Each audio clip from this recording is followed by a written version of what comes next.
Hello, नमस्कार दोस्तों। आज की इस हमारी इस ऑनलाइन क्लास में मैं दिनेश कुमार फगेड़िया आप सभी का स्वागत करता हूं दोस्तों। तो देखो दोस्तों, हमने हमारा जो इतिहास विषय है उसको पढ़ना शुरू किया था और लास्ट क्लास में हमने देखा था कि इतिहास की बेसिक जानकारी कि मतलब इतिहास किसे कहा जाता है, इतिहास का अर्थ कौन से शब्दों से मिलकर बना है, इतिहास की परिभाषा और उसके बाद में इतिहास का जनक किसे कहा जाता है, ये बेसिक सारी चीजें हमने देख ली थी। तो देखो, हमने देखा था शुरुआत में क्या देखा था कि इतिहास का अर्थ और परिभाषा देख ली थी। उसके अलावा इतिहास का जनक कौन है, इतिहास की परिभाषाएं, ये सारी चीज देखी थी। उसके अलावा हमने उस क्लास में देखा था कि इतिहास के कालक्रम की जो प्रमुख संवतें हैं, ईसा पूर्व और ईस्वी, वो देखी थी। उसके अलावा हमने देखा था क्या, शक संवत, विक्रम संवत और गुप्त संवत, ये सारी चीजें हमने देख ली थी उस गेल की क्लास में। अब देखो, उसके बाद में आज की इस क्लास में हम सर्वप्रथम क्या चीज पढ़ेंगे। सबसे पहले हम देखेंगे कि भारत के विभिन्न नाम। तो देखो, भारत के विभिन्न नाम का मतलब क्या हुआ। तो देखो दोस्तों, हमें पता है कि वर्तमान समय में, प्राचीन काल से लेकर वर्तमान समय तक जो हमारा देश जो भारत है, उस भारत देश के क्या है, अनेक नाम हुए हैं, या इस भारत को अनेक नामों से जाना जाता है। तो उस भारत देश को या इस भारत देश को अनेक नामों से क्यों जाना जाता है, तो उस जो जानने के प्रमुख कारण है वो क्या है कि प्राचीन काल से लेकर आज के समय तक कुछ अनेक इस प्रकार की गतिविधियां हुई थी, और उन गतिविधियों के कारण या अनेक प्रकार के शासक, सम्राट या महान पुरुष हुए थे, उनके नाम पर क्या पड़ा है, हमारा जो देश है उसके अनेक नाम पड़े हैं। तो वो अनेक अलग अलग जो कौन कौन से नाम होंगे, वो सारे नाम और वो हम इस प्रकार से देखेंगे। तो देखो, सबसे पहले जो क्या है, हमारे देश का क्या नाम है, देखो क्या नाम है, हिंदुस्तान। तो देखो, हिंदुस्तान दोस्तों, आपको पता भी है कि हमारे देश का नाम हिंदुस्तान है और ये नाम वर्तमान में भी प्रचलित है। तो देखो, हिंदुस्तान नाम रखा जाने का प्रमुख कारण क्या था, क्यों क्यों हमारे देश का नाम हिंदुस्तान पड़ा। तो देखो, हिंदुस्तान का जो नाम है या जो हिंदुस्तान नाम है वो किन्होंने दिया था।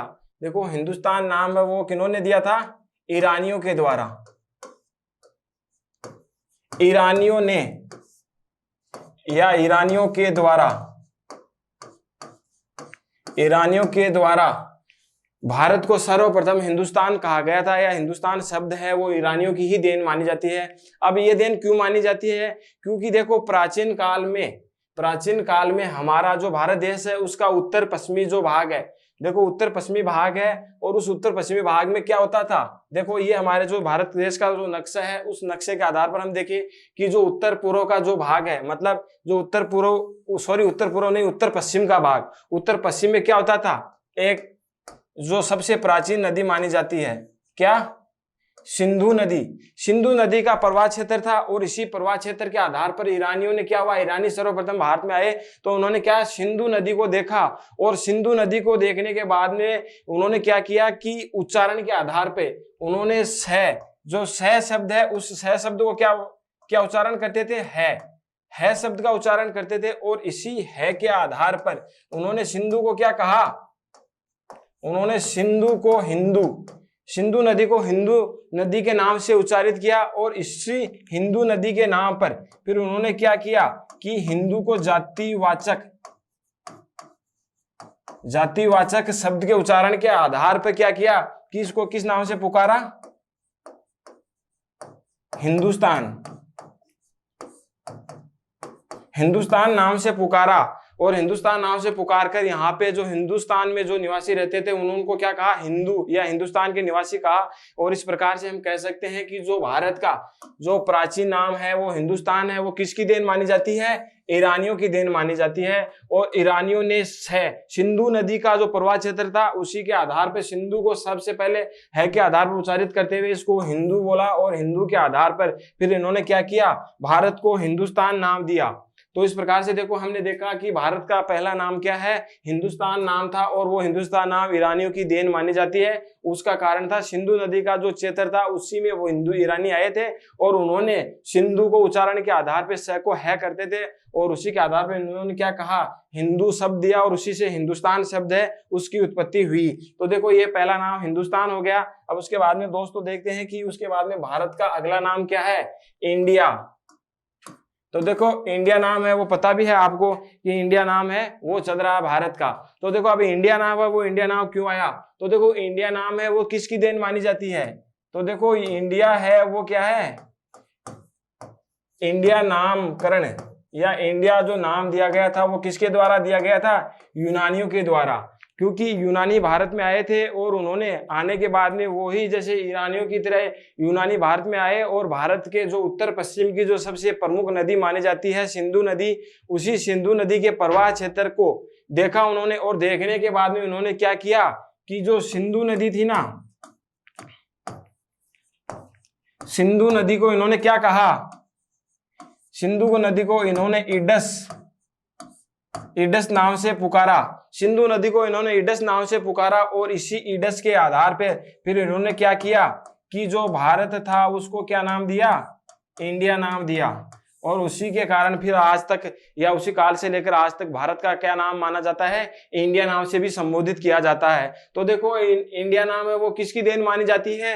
यूनानियों की देन मानी जाती है। और यूनानियों ने भारत को इंडिया नाम क्यों दिया? उसका मेन कारण था सिंधु नदी को इन्होंने ईडस नाम से पुकारा और ईडस के आधार पर ही इन्होंने भारत को क्या नाम दिया था?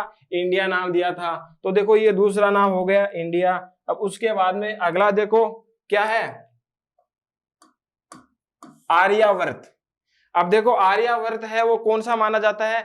आर्यावर्त नाम से ही संबंधित है कि भारत में एक प्राचीन काल में एक आर्य नाम की जनजाति होती थी और वो आर्य जनजाति है उन्होंने क्या किया था कि भारत के क्षेत्र में अपना राज्य या अधिवास किया था। और उसी के आधार पे फिर हम आगे फिर देखते हैं कि जो आर्यावर्त है उसका सर्वप्रथम उल्लेख किसमें मिलता है?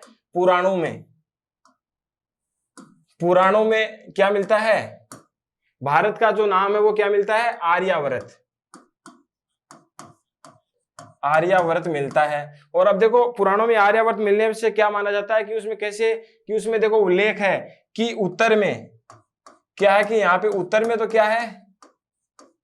हिमालय। हिमालय से लेकर दक्षिण में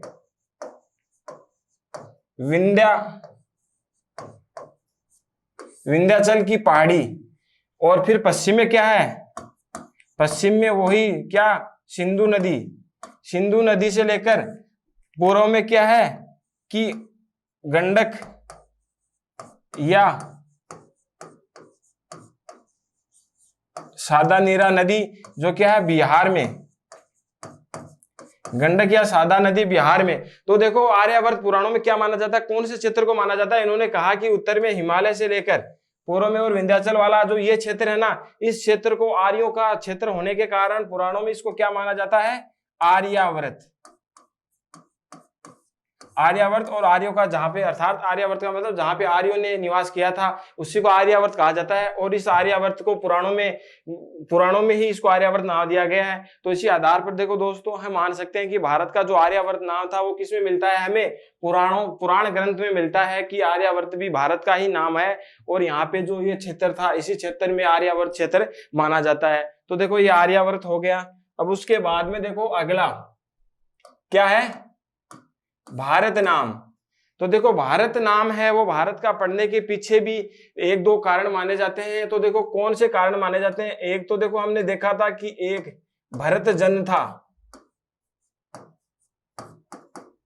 भरत जन प्राचीन काल में देखो क्या था? सबसे पहले जन, उसके बाद में जन से क्या बना था?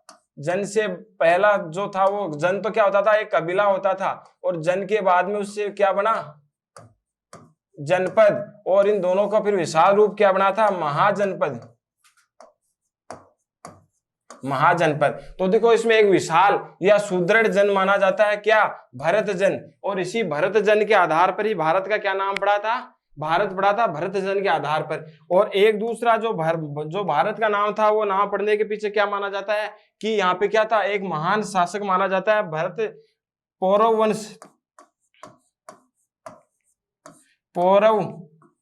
वंश का एक राजा था भरत दोसाती।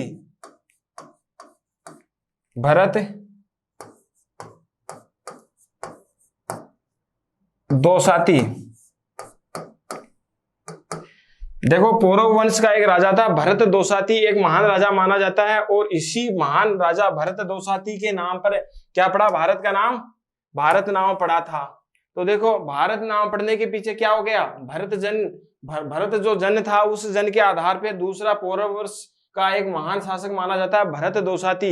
इसी के नाम के आधार पर भी क्या माना जाता है कि भारत का नाम है ये पड़ा था। ये हो गया। देखो उसके बाद में अगला क्या है, तो देखो उसके बाद में अगला कौन सा होगा, जंबो द्वीप।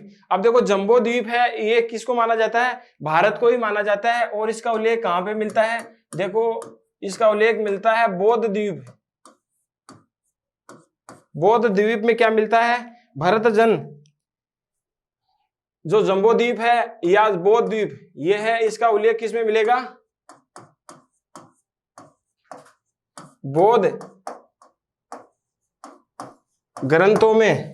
भारत को जंबो द्वीप या बौद्ध द्वीप कहा जाता है और इसका उल्लेख कहां पे मिलता है, किस में मिलता है, बौद्ध ग्रंथों में। तो देखो बौद्ध धर्म की स्थापना हुई थी, उसके बाद में जो बौद्ध ग्रंथ लिखे गए थे उसी में माना जाता है और उसमें कहा जाता है भारत को बौद्ध द्वीप या जंबो द्वीप कहा जाता है।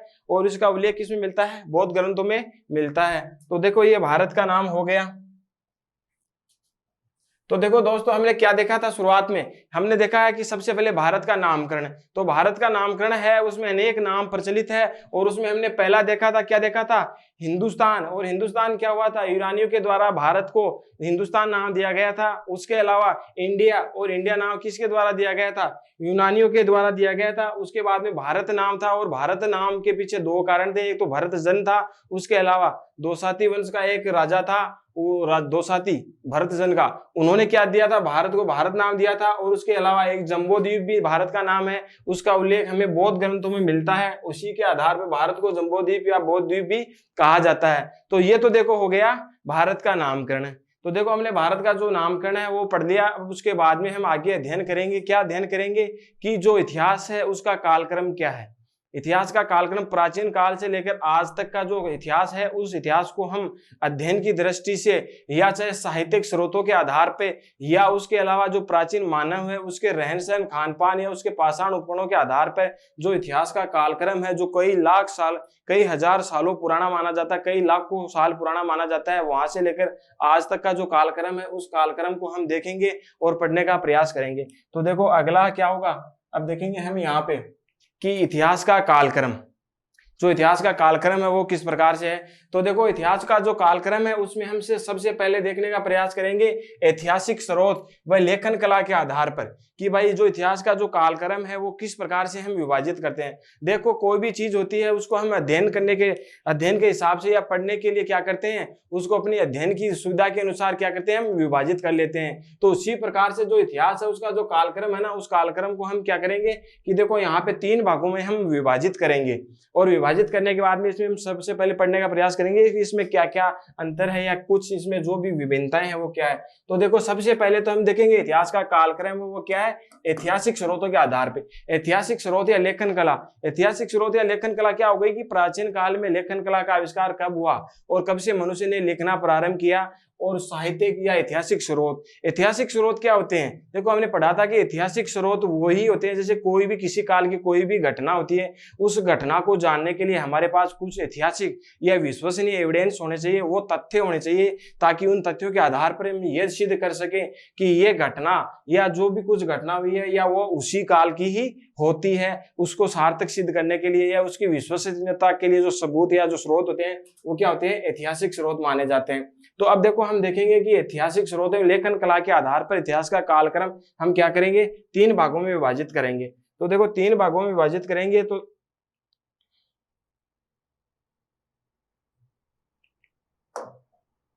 अब देखो पहला कौन सा होगा, पहला होगा ऐतिहासिक काल, प्राग ऐतिहासिक काल, अद्य ऐतिहासिक काल और ऐतिहासिक काल। तो देखो दोस्तों अब हम देखेंगे कि जो प्राग ऐतिहासिक काल है वो कौन सा होता है, अद्य ऐतिहासिक काल है वो क्या होता है और ऐतिहासिक काल है वो क्या होता है। तो देखो सबसे पहले हम देखेंगे प्राग ऐतिहासिक काल। और प्राग ऐतिहासिक काल का जो कालक्रम है सबसे पहले तो हम वो देखेंगे कि प्राग ऐतिहासिक का जो कालक्रम है वो क्या, या जो पीरियड क्या है, समय क्या है। तो देखो प्राग ऐतिहासिक का जो समय है वो माना जाता है 26 लाख ईसा पूर्व से लेकर क्या, 26 लाख ईसा पूर्व से लेकर क्या माना जाएगा, 4000 ईसा पूर्व तक प्राग ऐतिहासिक काल है। सॉरी 4000 ईसा नहीं होगा, ये यहां पे होगा 2500 ईसा पूर्व है।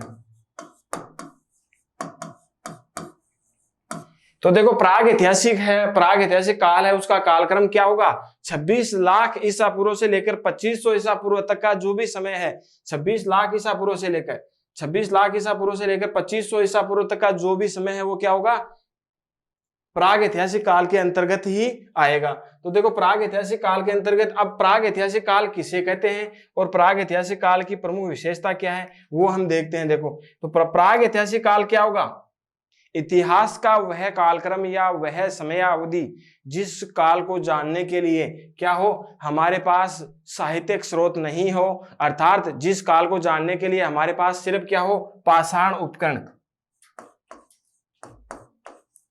पाषाण उपकरण। तो इसका मतलब क्या हुआ कि जो प्राग ऐतिहासिक काल है ना, इस काल को जानने के लिए हमारे पास क्या है, साहित्यिक स्रोत नहीं है, सिर्फ क्या है, पाषाण उपकरण है, या जो मनुष्य उस काल में रहता था वो मनुष्य क्या करता था, देखो प्राचीन काल में जो मनुष्य रहता था तो वो क्या करता था कि पाषाण उपकरणों का ही उपयोग करता था। तो देखो पाषाण उपकरण या जो पत्थर के उपकरण होते थे, अर्थात क्या करता था कि जैसे मनुष्य शिकार करता था तो वो पत्थरों के आधार पर करता था, शुरुआत में बड़े बड़े पत्थरों से, वो क्या उसको पता तो था नहीं, तो वो पत्थरों के आधार पर जैसे उसको भूख लगती थी उसी आधार पर वो जानवरों को मारकर खाता था। तो जैसे जैसे मनुष्य पत्थरों का उपयोग करता था और उन पत्थरों के उपयोग के आधार पर जिस काल की हमें जानकारी मिलती है वो काल कौन सा होगा, प्राग ऐतिहासिक काल होता है। अर्थात प्राग ऐतिहासिक काल कौन सा होगा, जिसकी जानकारी के लिए हमारे पास क्या है, जानकारी के सिर्फ पाषाण उपकरण ही एविडेंस माने जाते हैं, वो क्या होगा, प्राग ऐतिहासिक काल माना जाएगा। और प्राग ऐतिहासिक काल का कालक्रम क्या है, 26 लाख ईसा पूर्व से लेकर 2500 ईसा पूर्व तक का जो समय है वो प्राग ऐतिहासिक के अंतर्गत आएगा। उसके बाद में देखो अगला है अद्य ऐतिहासिक काल, और अद्य ऐतिहासिक काल है उसका कालक्रम देखो दोस्तों माना जाता है 2500 ईसा पूर्व से लेकर 600 ईसा पूर्व तक। देखो अद्य ऐतिहासिक काल है उसका क्या माना जाएगा, 2500 ईसा पूर्व से लेकर 600 ईसा पूर्व तक माना जाता है। अब देखो अद्य ऐतिहासिक काल या जो अद्य इतिहास है उसको कहते क्या है, क्या विशेषता है, किस आधार पर मानते हैं कि ये अद्य ऐतिहासिक काल है। तो देखो अद्य ऐतिहासिक काल का मतलब क्या होगा, अद्य ऐतिहासिक काल का मतलब क्या होगा कि इतिहास का वह कालक्रम या वह समय अवधि जिसको जानने के लिए हमारे पास क्या है, लिखित साक्ष्य या एविडेंस तो मिल जाएंगे, हमारे पास लिखित तथ्य तो मिल जाएंगे, लेकिन जो तथ्य या एविडेंस लिखे गए हैं उनको पढ़ने के लिए या जो लिपि है वो आज तक हम नहीं पढ़ पाए हैं। तो क्या होगा कि हमारे पास लिखित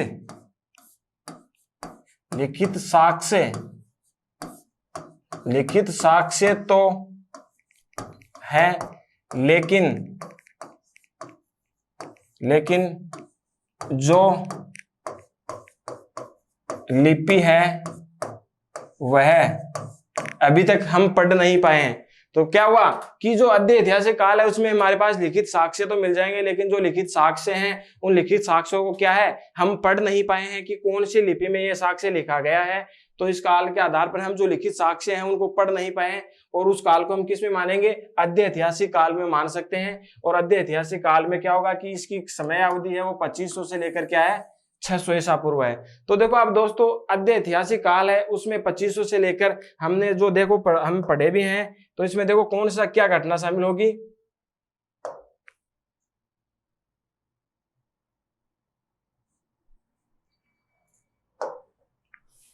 तो देखो अद्य ऐतिहासिक काल है उसमें हमारे कालक्रम से इतिहास की दो प्रमुख घटनाएं या कालक्रम माना जाता है, दो सभ्यताएं मानी जाती है। जो कौन सी है, देखो पहली तो होगी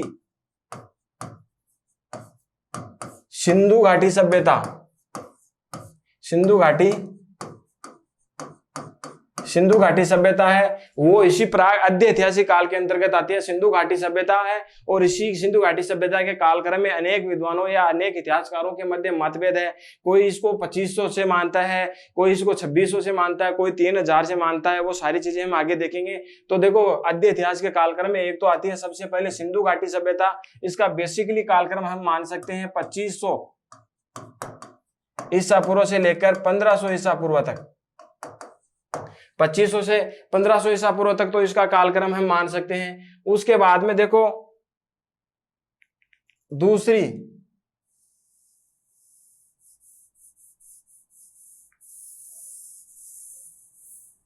देखो सिंधु घाटी सभ्यता है, और उसके बाद में आएगी वैदिक सभ्यता, वैदिक सभ्यता। और वैदिक सभ्यता का कालक्रम क्या माना जाता है? 1500 ईसा पूर्व से लेकर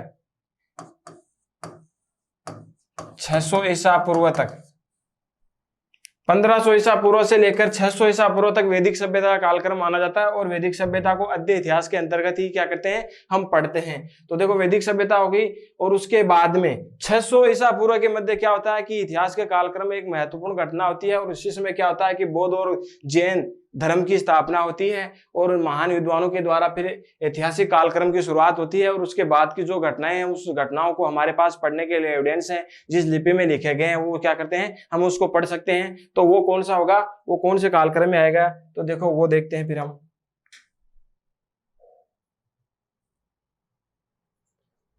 अब देखो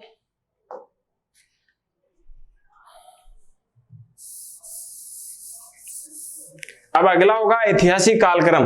और ऐतिहासिक कालक्रम कौन सा होगा, ऐतिहासिक कालक्रम की समय अवधि क्या है, 600 ईसा पूर्व से लेकर 600 ईसा पूर्व के बाद का समय, 600 ईसा पूर्व के बाद का समय क्या होगा, ऐतिहासिक कालक्रम के अंतर्गत आएगा।